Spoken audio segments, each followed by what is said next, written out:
Hello dear student, welcome back in 10th standard mathematics. So now we discuss the case study based question. So last video we discussed the question number 17 of case study question, and in this video we will discuss the case study question, second case study question, that is question number 18 of your sample paper of board. Clear है? तो last time जो हमने discuss किया था उसमें case study करना था कुछ डिफरेंट का, और यहाँ पे जो है वो स्टडी करना है कुछ डिफरेंट का. ठीक है, तो यहाँ ये scale factor and similarity, scale factor and similarity scale factors, ये जो है इस पे बेस्ड आपका ये केस स्टडी का क्वेश्चन है.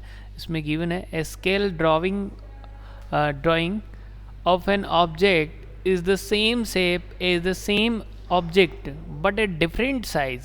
ठीक है, देखिए क्या कह रहा है, सेम शेप है, ठीक है, बट डिफरेंट साइज है. तो वो जो है हम इसको बोलेंगे कि वो सिमिलर है, और सिमिलर का स्केल फैक्टर के बेस पे हमें कैलकुलेट करना होता है. जैसे रियल लाइफ के अंदर क्या रहता है कि जब कोई एक बड़ा ऑब्जेक्ट या बड़ी बिल्डिंग जब डिज़ाइन करनी होती है तो उसके लिए हम पेपर पे उसी सेम साइज़ का एक छोटा जो है उसी टाइप का ऑब्जेक्ट डिज़ाइन करते हैं, जो कि स्केल फैक्टर की हेल्प से रियल ऑब्जेक्ट या रियल बिल्डिंग को बिल्ड करने के काम में रहता है.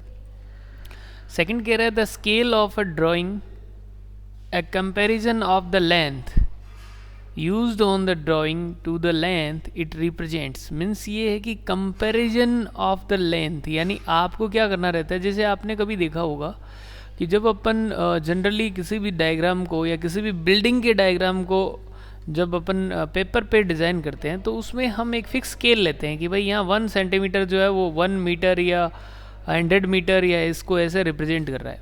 ठीक है, चलिए नेक्स्ट पे चल रहे हैं. सिमिलर फिगर का क्या रूल रहता है. The ratio of two corresponding sides in the similar figure is called the scale factor. यानी जैसे अभी हम जनरली जो 10th के अंदर चैप्टर नंबर जो हमने 6 अच्छे से रीड किया है तो उसके अंदर क्या है, ट्राइंगल का केस है. तो ट्राइंगल की साइड्स का रेशियो है. तो इसी टाइप से कोई भी जो सिमिलर फिगर होता है उसमें क्या रहता है कि उसकी जो स्केल फैक्टर है उसको एक्चुअली में क्या करते हैं, सिमिलर फिगर की जो साइड्स का रेशियो होता है उसको हम स्केल फैक्टर बोलते हैं. If one shape can become another using the resizing then the shape are similar. यानी one shape can become another using resizing then the shape are similar. यानी आप एक तरह से किसी एक ऑब्जेक्ट को एज इट इज़ अगर छोटा या बड़ा कर देते हैं तो वो उसका सिमिलर होगा. जैसे यहाँ पे इस शेप में दिख रहा है, देखो इधर यहाँ एक ट्राइंगल है और इस ट्राइंगल का आपको दिख रहा होगा ये सेम जो है ये सिमिलर ट्राइंगल है. ठीक है, एक तरह से इसको हमने छोटा कर दिया है यहाँ पे.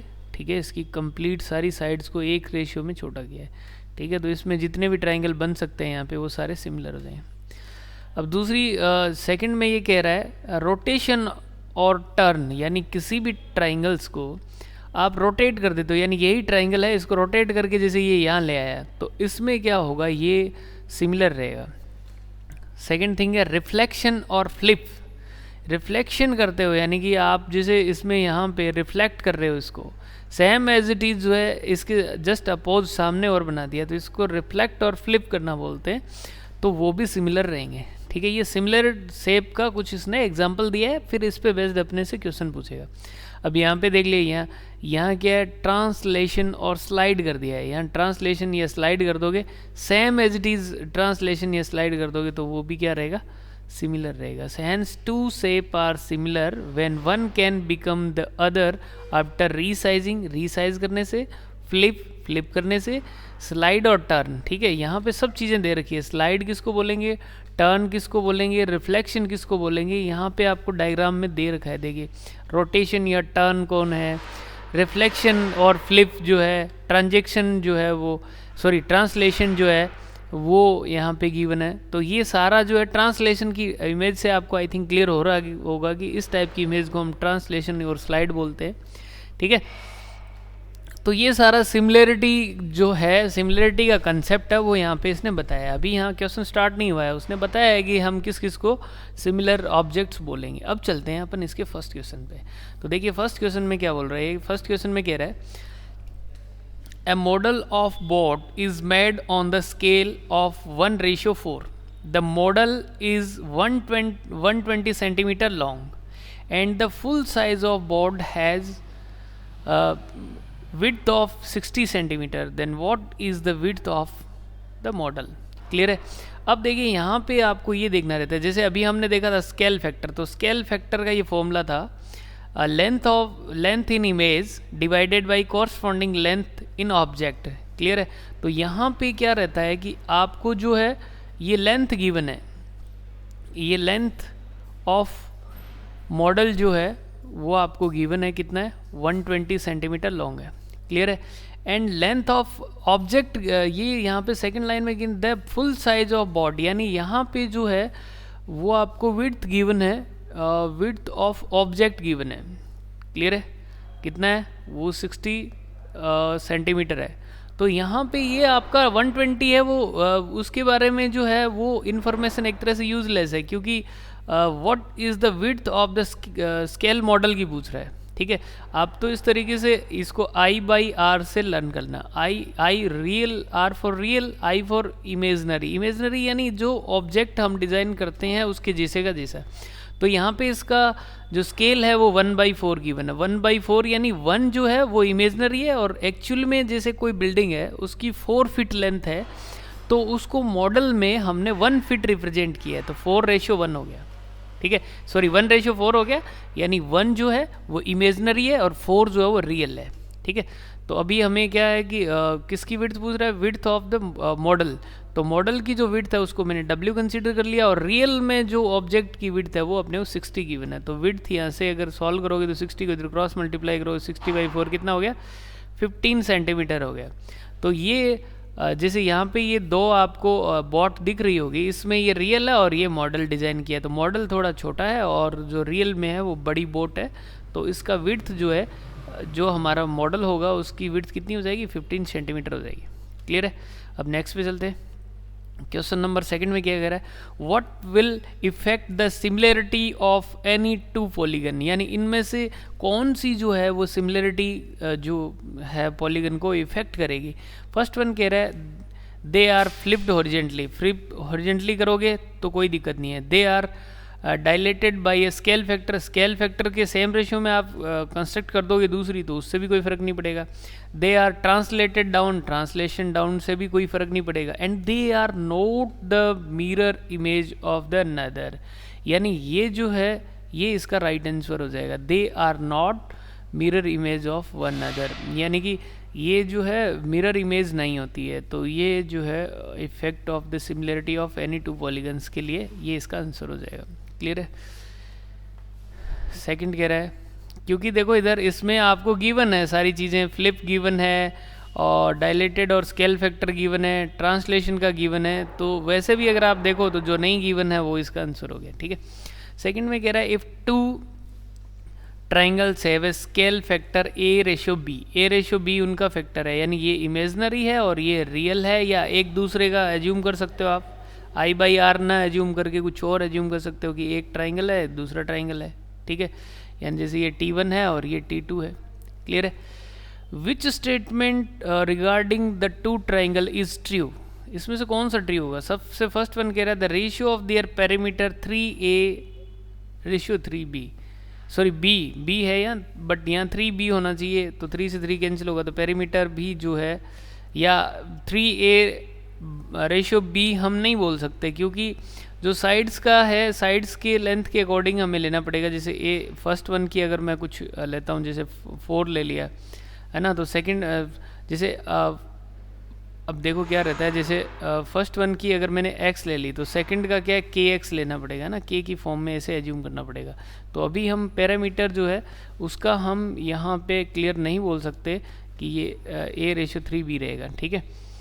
अब सेकंड वन में चलते हैं। सेकंड वन के their altitude have ratio A/B, बिल्कुल ये क्लियर है, क्योंकि देखिए साइड्स का रेशियो होता है, जैसे 2 ट्राइंगल है, ठीक है, उनके साइड्स का रेशियो सेम रहता है। अगर ये दो ट्राइंगल है और ये सिमिलर है, ये एज्यूम कर लेते हैं ये T1 है और ये T2 है, तो जैसे ये A, ये B, C और ये D और ये E और ये F है, तो यहाँ पे जो साइड्स का रेशियो है ना, रेशियो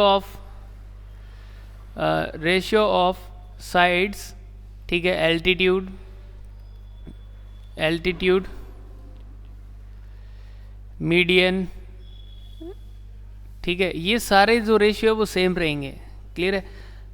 तो यहाँ पे एल्टीट्यूड वाला आंसर हो जाएगा राइट, लेकिन फिर भी सबको रीड कर लेते हैं। देयर मीडियन हैव रेशियो 8/2, नहीं, मीडियन का भी रेशियो वही रहेगा जो साइड का रहता है। Their angle bisector have ratio A² B², ये भी बिल्कुल बकवास है, ऐसा भी नहीं होगा। तो ratio of sides, altitudes, median, ये जो है सेम रहता है। क्लियर है? अब चलते हैं नेक्स्ट पे, दो सिमिलर ट्राइंगल के। अगर T1 और T2 यहाँ पे सिमिलर है तो ऐसा होगा, अदरवाइज नहीं होगा। ठीक है, सेकंड क्वेश्चन पे चलते हैं, फोर्थ पे चलते हैं। तो देख लेते हैं फोर्थ में क्या है। क्वेश्चन नंबर जो फोर्थ है वो आपका गिवन है, the shadow of stick of 5 metre long is 2 metre and at the same time the shadow of a tree of 12.5 metre high is, यानी ये आपको ट्री गिवन है।